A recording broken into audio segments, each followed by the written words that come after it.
Awesome.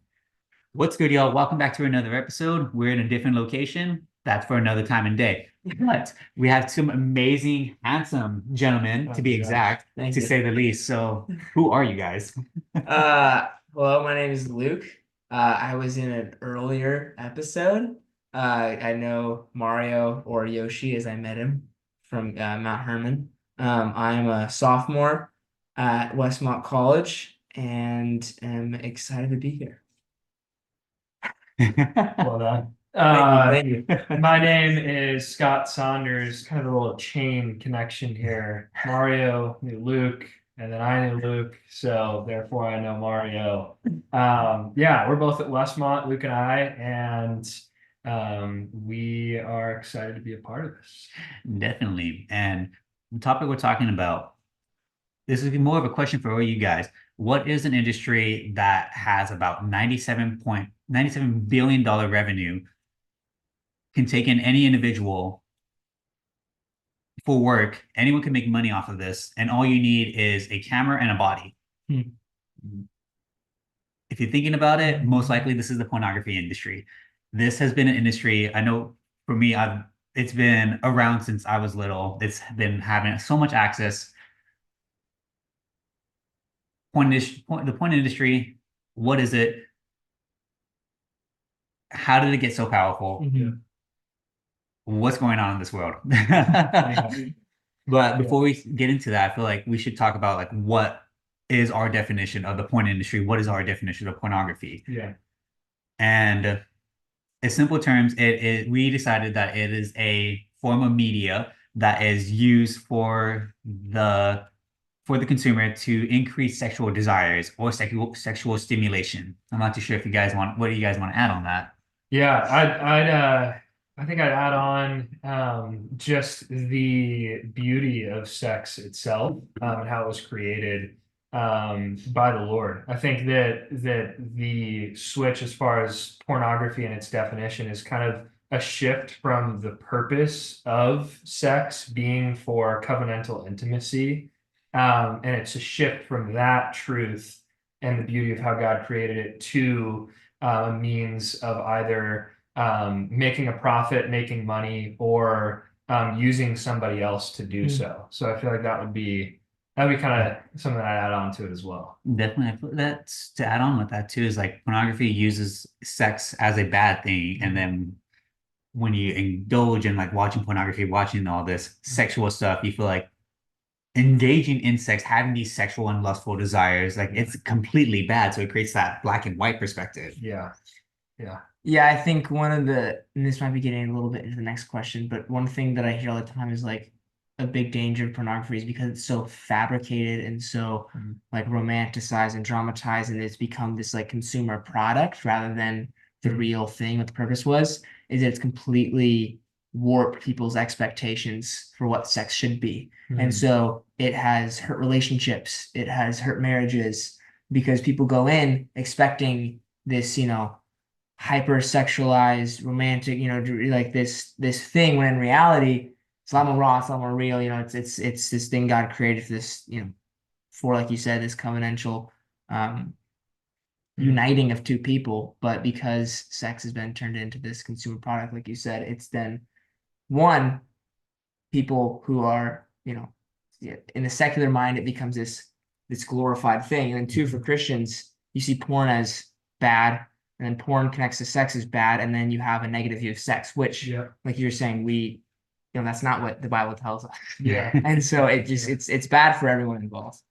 Yeah, yeah. And then let's go on to that effects. Like, what are some short terms and long term effects of pornography? Because it is addicting, and doing a little bit of research on it, when you talk about like why is porn like this? Yeah. Why is it the first thing that comes up is porn addiction, Yeah, which addiction, a lot of people think that's a bad thing. yeah, I mean, we can even get into that topic of like what is considered an addiction. Is it like one day? Is it like just a glance? What would you guys say?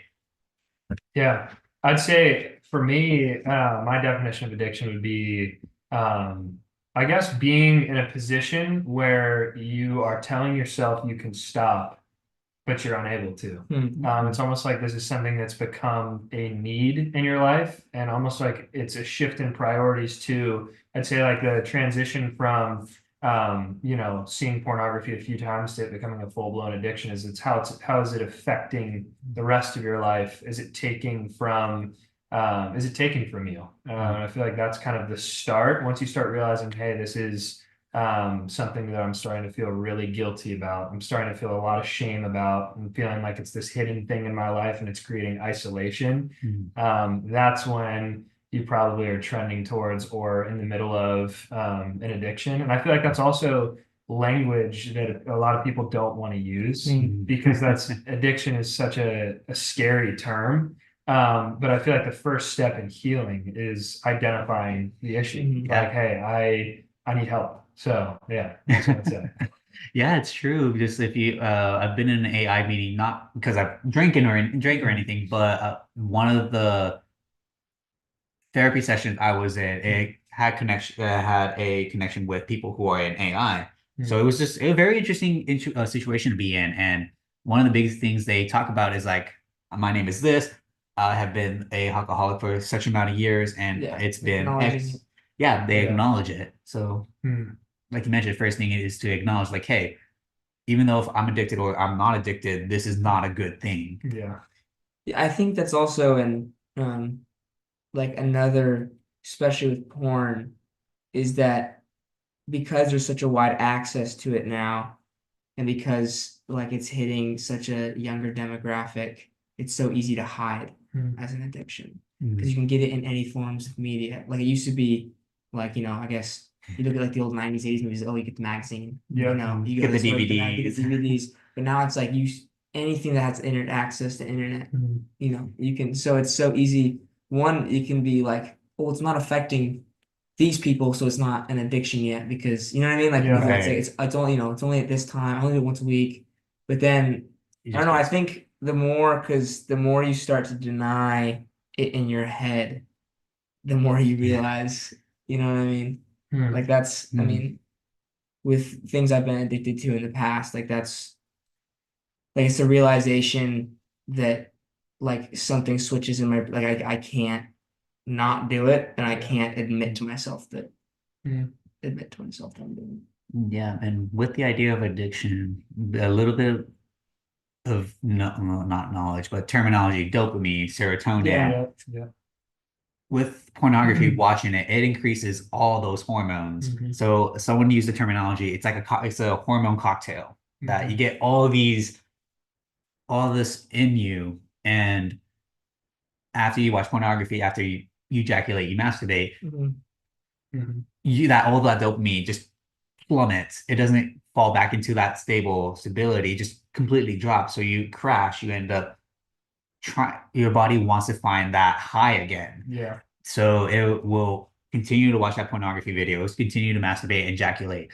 And eventually that high isn't enough anymore. So you want to be able to find more. So that leads into, Build a tolerance. yeah, Yeah. yeah, scary when you think Yeah. about it in that way. Yeah. Mhm. Yeah, I think that I've also heard it viewed in that way of being kind of like, a cocktail. And I think that it's so dangerous, especially when the average age exposed right now is 9 years old in our world today. Yeah. And it's like, how does that even happen? And getting exposed at such a young age, it's not only teaching kids, like kids are learning how to have sex through the image and the viewpoint and the lens of pornography, and which is such a twisted lens.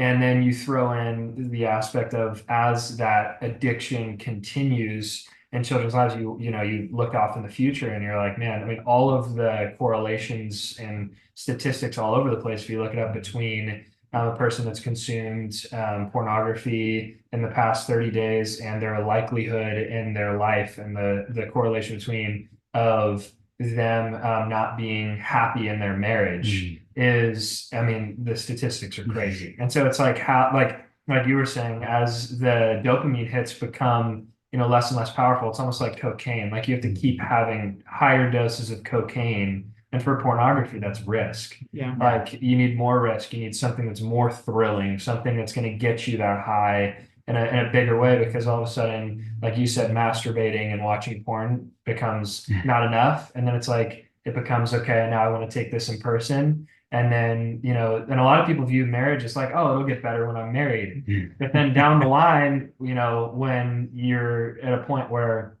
you know, you're placed with temptation in front of you, it's like that can all of a sudden spiral into, okay, now the next big dopamine hit is committing adultery. And then it's like you talk about, prostitution down the line, then you talk about how's the child sex trafficking industry so high, and it goes even further and further and further, and it's a weapon that the enemy has created that's, I mean, really infiltrated our world and our country. It's super scary that all of us have allowed this to be able to get this powerful. Like you mentioned, Luke, in the 90s, probably it was as big as it is now, but it wasn't, it was still manageable. We were able to maintain some form of control in our households. Yeah. Now with the internet, now with the access, especially being in the United States, I was doing a little bit of research. There's certain countries where it's illegal to actually find these sites, where United States, it's pretty much free access. You have a computer, you have internet, you're free to watch almost anything and everything. Yeah, I also like to what you were saying, Scott, about just like how kids are learning what sex is through porn, and like it's just becoming the dopamine hit. It also, I'm in marriage class right now, huge Westmont class, and we're learning about like, and how intimacy and the best formulas for what makes good marriage. And I mean, sex is important.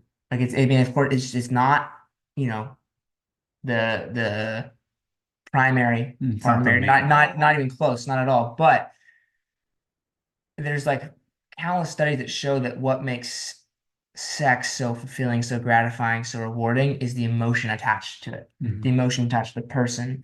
And what I think porn has done is it's taken sex and it's ripped off all the emotion, and it's just the dopamine hits. It's just that high feeling. It's just the arousal, or that feeling, and that's the thing that's addicting. And I think when you look at the happy marriages, you look at the rewarding marriages, the ones that last, and sex is a component of them, it does just get better because emotion is continual. Emotion is consistent and lasts, when that dopamine is a temporary boom, boom, boom.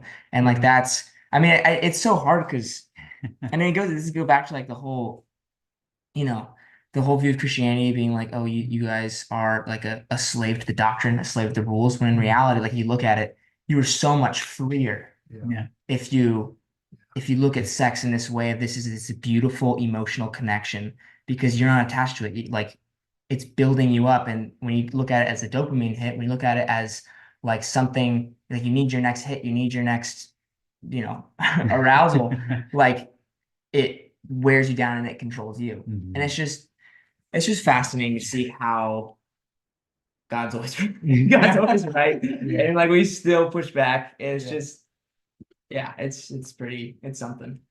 Yeah, we try to play God, and you can see we haven't figured it out, which is a good thing, because we're never gonna figure it out. No. We can never be God. No. Yeah. No, definitely not. Thankfully. Thankfully, yeah. Yeah, that'd be a pretty crappy God. Yeah. Yeah. Not gonna do that. Yeah. Yeah, no, it's super scary. But the idea of sex is that it's not black and white. Sex isn't bad, sex isn't good. It's in the Bible, it says sex is made to build that connection, to become one, and also to reproduce. So it's God created us as sexual human beings, and we shouldn't be upset that we have these desires, we have these lustful wants. Well, I think we are sexual beings and we do have these desires, but I think the issue with pornography, and the issue is I think, like you said, like lust, because lust is, like you were saying, it's wanting someone, it's wanting sex, and please add on to this, Stephanie, for the sole purpose of like fulfilling that desire for yourself. it's objectification, it's glorification of those feelings, it's idolization of those feelings. And that's also why pornography is so pervasive, especially for men. It's Mm. because our brains are hardwired towards lust. Like I don't know a single guy, like, or a single friend of mine who hasn't dealt in some way with lust. Like, yes, not every guy becomes addicted to porn, not every guy becomes a sex addict, not every guy sleeps around high school, but That idea. the most shiny, Mm. like nicest guy you know has felt disgusting because you know what I mean? Like Yeah. it's the work of the enemy, and it's ever since that fateful day in the Garden of Eden, that's how it's been. Yeah. Yeah. And it's just yeah, it is scary how powerful it is. Yeah.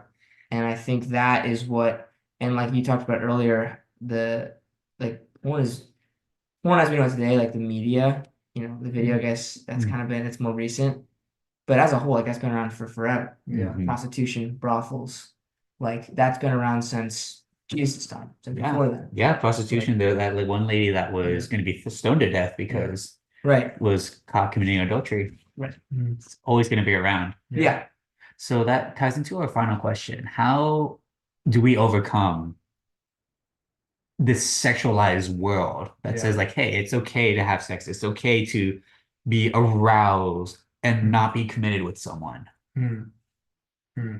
Yeah, I think that's a good question. I think number one, it's important to acknowledge the connection between the enemy and the pornography industry. I think it's interesting if you're looking at Satan and his strategies. It makes total sense that he would go after, sex in a way that because it unites a husband and a wife, and then you look at covenantal marriage, and that is literally used as symbolism in describing the relationship between Jesus and the body of Christ. It's like this is a powerful thing that God created for so much good.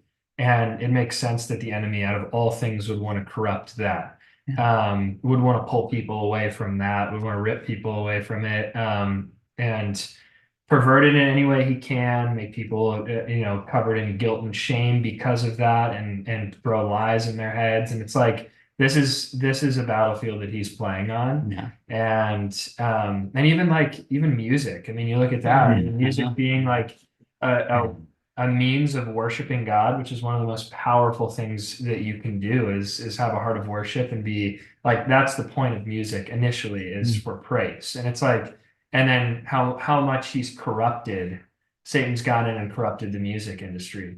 And how that's such an area, especially right now, for all these stars that are, writing some pretty crazy demonic lyrics, stuff. Yeah. It's wild. And so I think before getting into your question, like acknowledging that is such an important foundation, because we are on the winning and victorious side. And we don't have to worry about that. But at the same time, the enemy has been given power to rule over this earth until the Lord comes back and renews it. And that's something that's hard, because it's not an easy thing to just be like, oh, I need to stop watching pornography and masturbating. That's not quite how it works. It's not that easy. It's not as easy. Yeah. Yeah. What's really cool about not pornography, yeah, no, that put it in a really different perspective, is that the key word, we're giving power. The enemy doesn't have power over us. Yeah. We're allowing Satan to take control. Yeah. And that's scary. We've seen Satan time and time again, tricking Eve, tricking Adam. He's a trickster. He knows what he's doing. He's Yeah. a master at what he does. Yeah. So it's very important to be able to stay close to God, to be able to stay in the word and know like, hey, this is wrong. Yeah. Not to be upset that you made a mistake, but to know like, hey, if things get out of control, Yeah. it's not going to get better. Yeah. Yeah. I think, like, in terms of how do we combat it, I was thinking, like, I think a really dangerous thing is the one, like, you can't fall on either end of the spectrum. in terms of telling kids sex is bad, stay away from porn. If you demonize it, the thing, like every kid Forbidden fruit the almost. exactly, yeah. And like you become interested, you become curious. Every kid has a rebellious phase. Like, Yeah. but then at the same time, if you're too open, like then you expose them early and you start that. I think open and honest conversations with kids, Mhm. like they have to happen, Yeah. and there has to be like I think the biggest thing that my parents always said, and I've heard from, of course, this is also the opinion of a 20-year-old, you know, Handsome 20 years. Oh, thank you. Oh, dude, yeah, we took like 3 psych undergrad classes. There's really not much to it, but it feels like just being, telling your children like just being open to questions, being open to the conversation, Yeah. them knowing that they can come to you and there won't be judgment, there won't be, you know, yeah, it won't be judgment, won't be condemnation, but just an honest conversation and a teaching moment. I think that will give kids the trust, like the comfortability to learn more about it, and Mhm. two, like the shame that comes with porn and the Mhm. guilt that comes with porn, like that helps too, because because these people are in my corner, and it makes you think that when you see it, they're committed to you, that trust builds, and you know that you can come to them with their your shame. Like I remember when uh I remember when I was, I don't know, freshman in high school, something like that. Um, I did something that I was very shameful, very guilty of, but it's something that every young man stumbles into. And I went to my dad and I told him, and he was like, "Hey, it's okay. I'm glad you learned about this. Like, this isn't a bad thing." And just that openness and like him giving me a hug and like saying like, "Hey, I'm glad that you learned this. I'm glad this happened to you." Like that was, I think, totally like formative for me Yeah. in terms of like knowing that, okay, I have people in my corner who know about this stuff and can teach me about it, and I don't have to hide it. Yeah. Yeah, that's big. Yeah, I think that's literally step one. If we're talking about how to combat this is number one, like if you're struggling, step one is heal. I mean, you can't be going into a battlefield that's raging right now when you're missing an arm and a leg. And if like you need to Great point. you need to heal, and healing that should be a whole nother podcast by itself. But I'd say it's super watered down version. I mean, the Luke hit it on the head, but the very first thing is its vulnerability, because the enemy throws in, I mean, the biggest dart that he has in this stuff is hiddenness. And it's like, Yeah. and feeling like, oh, if people only knew what I was doing, people only knew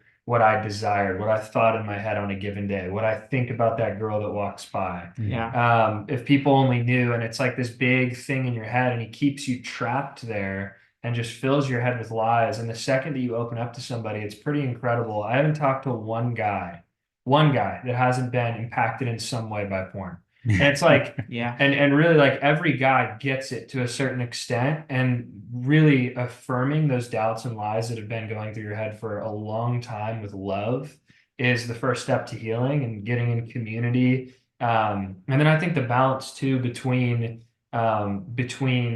walking in the armor of God and in a spiritual warfare, understanding your weapons, and again that's a whole nother podcast but episode, but yeah, and then balancing that spiritual component with the tangible, and getting help, like physical help. I mean, if you're in an addiction, I believe God can fully heal in an instant. Do I think that's the case for everybody? No. I think that it's for a lot of people. And for me in my healing journey, it was the tangible help combined with the spiritual component too, and going to counseling or getting involved with a group that really combats this stuff, getting involved with the ministry that's fighting against it. You get to learn about what's going on, learn about your story. Those are all the things that kind of need to happen. Yeah. And I feel like that's step one. And then kind of jumping back to the spiritual component, feel like that's it says in Psalm 91, it talks about how we are, as Christians and as children of God, are given authority to trample upon the lions and the cobras of this world. And understanding that we're fighting from that stance. Like we are literally given the authority to trample upon lions and cobras. And going even deeper, I feel like the comparison between lions and cobras is interesting because often we're viewing God as the lion. And when I read that the first time, it's like, oh yeah, God being the Lion of Judah, but why are we trampling upon lions? Normally, lions are representative of God. Mm. And what's interesting is that lions are powerful, they're scary, they're the king, of all animals at that point. And it's like I feel like the enemy poses as two different things. And Mhm. David, in writing that psalm, was getting after a point and a really good one that the enemy can show up either to scare you and instill fear in you, or he can show up as a serpent and he can be deceptive in his ways. And so Interesting. it's interesting because initially when that vulnerability isn't there and you're struggling with hiddenness and you're struggling with people don't know me, I'm isolated, I'm by myself.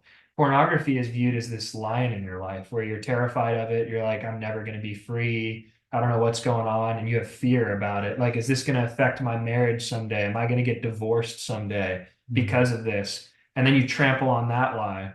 You trample on that lion, and then it turns into the enemy almost turns into a serpent because then he starts getting deceptive, and you aren't viewing pornography necessarily as you're healing, as you're going and using resources, tools, understanding, really diving into scripture, understanding your identity. It's like then all of a sudden the fear attached and the shame and guilt attached to pornography as you're starting to move away from it, and stumbling away from it as it happens, like the enemy starts getting really clever in his ways. And it's like that's the hard thing. It's like you have to learn how to deal with the lion and deal with the cobras and with the serpents. And yeah, it's a hard balance. Yeah. Yeah, it's not easy, but it definitely is very rewarding to be able Yes. to overcome all that stuff. And then Yes. even down the line, you mentioned this a little earlier, Mhm. Scott, to be able to prepare that next generation of people is like, Yeah. hey, it's not easy. I've been through the same situation you're going through. Yeah. However, you can get over this as well. Right. Yeah. Exactly. Yeah. Yeah, I feel like even just the power of testimony is Mhm. huge Oh my because gosh, yeah. like there's no greater way to encourage somebody than speaking from experience because we can learn from other people and the stories of what they've gone through. And I think that we're a generation currently right now, the first generation that has grown up with pornography in our pockets. Yeah. And it's like, how is that going to be, how is the trickle effect going to become, and you see even how it's moving into different areas now too, with like all these virtual reality headsets. And it's like, I mean, it just seems like it's getting worse. Yeah. And so how are we going to, really raise this younger generation in a world where we're learning, kind of our experience of what's been going on in our childhood and teach the younger generation to walk along the narrow path in a way that is safe, which is hard to do. Yeah. Yeah. I do agree that it's getting over that fear. And that's a big Yeah. thing that on our podcast we talk about a lot. We talk a lot about fear, how it paralyzes us, how it isolates us. Yeah. But we shouldn't be fearful because when we're fearful, one, as followers of Christ, we're not trusting in God's power. Yeah. The other thing about fear is that we're afraid of something, Yeah. and that something shouldn't be a deciding factor. Yeah. Mhm. We are okay to make mistakes. It's all about that mindset, saying like, I can be afraid or I can learn from this unknown. Yeah. And it turns out a good chunk of that time, that fear that we had wasn't even something to be fearful of. It actually ends up being a great excitement, a great memory that's made. Yeah, I think that like that a lot of times is like you were saying, Scott, like the deception Yeah. is you think like you start making all these scenarios in your head and becoming so fearful of this thing. But then when you take a step back or you approach that fear, you realize that it was all fabricated. Mhm. And that, like, and that, I don't know, it's just, I'm realizing more and more that sometimes I'll make up a scenario in my head where it's like, oh, this is going to happen if I bring this to this person. Like, I can't do They're this. And gonna I'm like, hate me. exactly. Then I'm like, Yeah. and then I'm like, no, like, I think one of the biggest kind of a sidestep, but even with like just like evangelism, telling your friend about Jesus in the simplest way, you think in your head, this is going terribly. Like, they're going to hate me. What if I say something wrong? Yeah. Exactly. Most of the time, you're like, oh, cool. And then you feel this immense sense of weight lift off your shoulders. You're like, Yeah. this is what I'm supposed to do. Like Yeah. that, you know what I mean? And I think that's such a powerful weapon of the enemy is to use our own overthinking minds against us. And I Yeah. think especially like with Yeah. things that maybe are a little heavier, like porn, Hmm. like it just, yeah, Yeah. can eat us up. Yeah, and I think kind of jumping off that, the identification, because we've been talking a lot about how much of a foothold the enemy has in this area, and that is true, very true. But I feel like also like understanding in a deeper way our identity and the God that we serve and the God that looks down on us and is, I mean, he looks at us and he says, "You're my beloved son, and in you I'm well pleased." Like that's how he views us. And really like I mean, even like in Lamentations 3, it talks about how God's mercies are new and form fitted to each of our days. And it's like he's endless in mercy, boundless in grace. And it's like his children, even the ones that are hurting, the ones that are struggling, the ones that are addicted, you're lying to yourself if you think that God is looking at you from a perspective of shame on you, a perspective of you're not good enough, a perspective of being disappointed in you. And like really the truth is that God is standing there as you're in deep waters and he's reaching out his hand to you and saying, "When will you take this? Yeah. Let me help you. I'm so pleased with who you are." This is not like if you struggle with porn and you're addicted to pornography and masturbation, that does not mean that you are a yada yada yada, whatever you fill that with. That's your own like lie that the enemy's spoken to you, and it's like understanding. That's why it's so important to get rooted in Scripture, because it's again what I was talking about earlier, the balance between your identity and then the tangible tools. I've seen people that have clung too hard onto the tangible tools and said, "I'm going to work my way out of this, and I'm going to figure this out." That doesn't work. I've seen people that have been like, "God's going to heal me," and I've actually seen that work, but it's been rare I've seen that work. And so balancing the two, I think I actually want to read real quick in Psalm 18. This has been a huge one that God's kind of pointed out to me as just a killer piece of scripture. That's Psalm 18, 32 through 42. It says, and this is who we are. "God arms me with strength and he makes my way perfect. He makes me as sure-footed as deer, enabling me to stand on mountain heights. He trains my hands for battle. He strengthens my arm to draw a bronze bow. You have given me your shield of victory. Your right hand supports me. Your help has made me great. You've made a wide path for my feet to keep them from slipping. I chased my enemies and caught them. I didn't stop until they were conquered. I struck them down so they couldn't get up and they fell beneath my feet. You've armed me with strength for the battle. You've subdued my enemies under my feet. You placed my foot on their necks, and I have destroyed all who hated me. They called for help, but no one came to their rescue. They even cried to the Lord, but he refused to answer. I ground them as fine as dust in the wind, and I swept them into the gutter like dirt." Jeez. And that's like, and that like really, I'll be honest, I read that every morning, knowing that this is the side that I'm on. It is by no means my power. It is by no means, it doesn't have anything to do with me. Yeah. But God has adopted me into that truth of protection, of being his son, and of everything that comes with that, threaded through scripture. It is incredibly powerful. And I think that is the answer to battling against the pornography industry, is we need a bunch of people that understand who they are, as children of God, walking in a way of intimate relationships with the Father, so that they're constantly, seeking God's heart in this and relying on his strength and his power to overcome this, because this is an area where, I mean, God wants to do something pretty drastic and pretty big, because this is harming a lot of people. And even, we've only focused on the addict's perspective. You focus on the betrayed side and the, wives of husbands that have been addicted, or husbands of wives that have been addicted, what's been going on there. And then let alone the sex trafficking industry itself, all of the people that have been thrown down that route, Yeah. families that have been broken because of it, people that are currently in it that don't want to be there and feel like there's no escape. The child trafficking industry. I mean, there's so many different avenues of this that just are begging for people to stand up and walk into some pretty tough stuff. So yeah, I don't know. I just Yeah. kind of threw a lot out there. That was awesome. No, that's awesome. Yeah. And I know with the last few minutes that we have, how if someone just didn't get any of this information, if they're just totally clueless, think of it like an essay, Yeah. conclusion, what would be our summary of what we just said? It's like porn is bad. Don't do it. Yeah.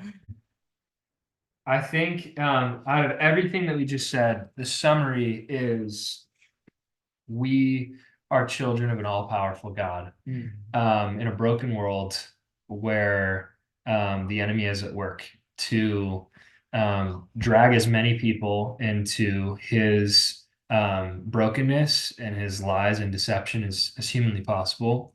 And I think that yeah, I think the number one takeaway is if you're struggling with pornography, dive into scripture, number one, for yourself to start understanding that stuff, and combined with that, and combined with prayer, open up, be which is an insanely hard thing to do.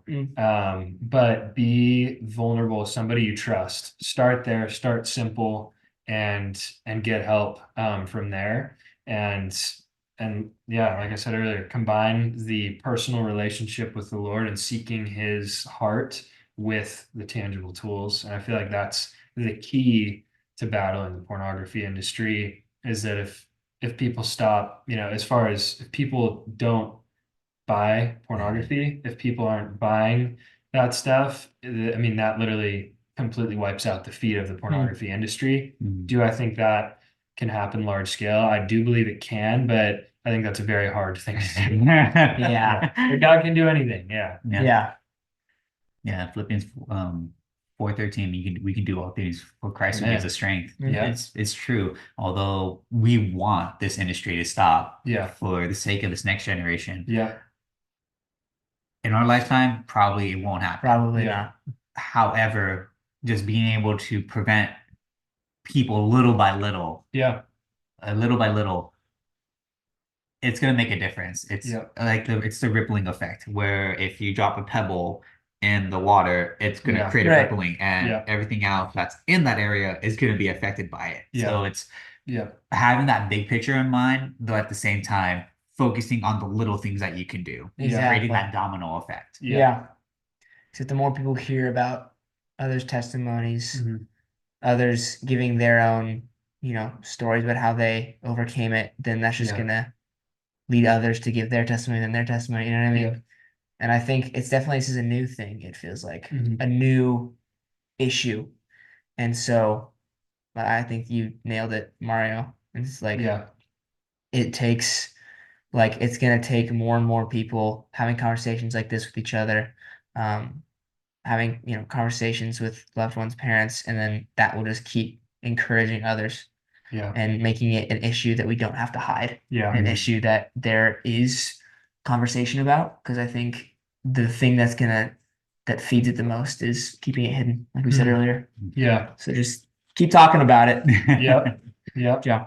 Yeah, being okay with them. But that actually wraps up all the time that we have. Thank you guys so much Yeah. for taking part. Thank you. Can I throw a shout out real quick? Yeah, quick shout out. Please.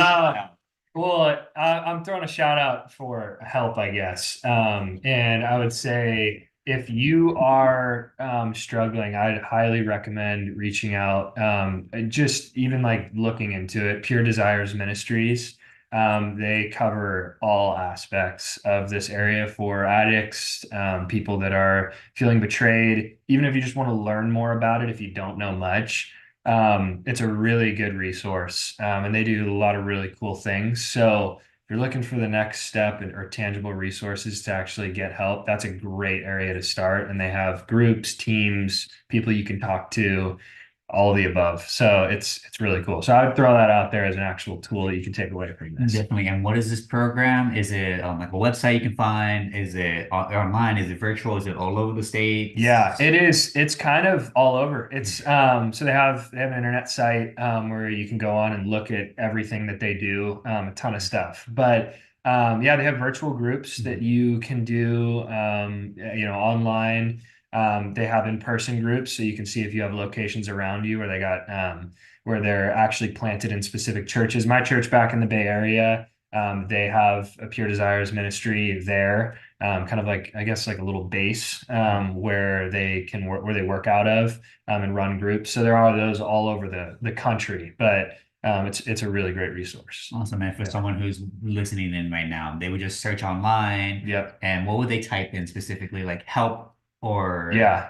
I would just say look up Pure Desires Ministry. It'll be the top thing that pops up. Click on the website, and then you can just, it's pretty easy to navigate. You can scroll through and see what kind of piques your interest in what you're going through. So yeah. Yeah, there you go.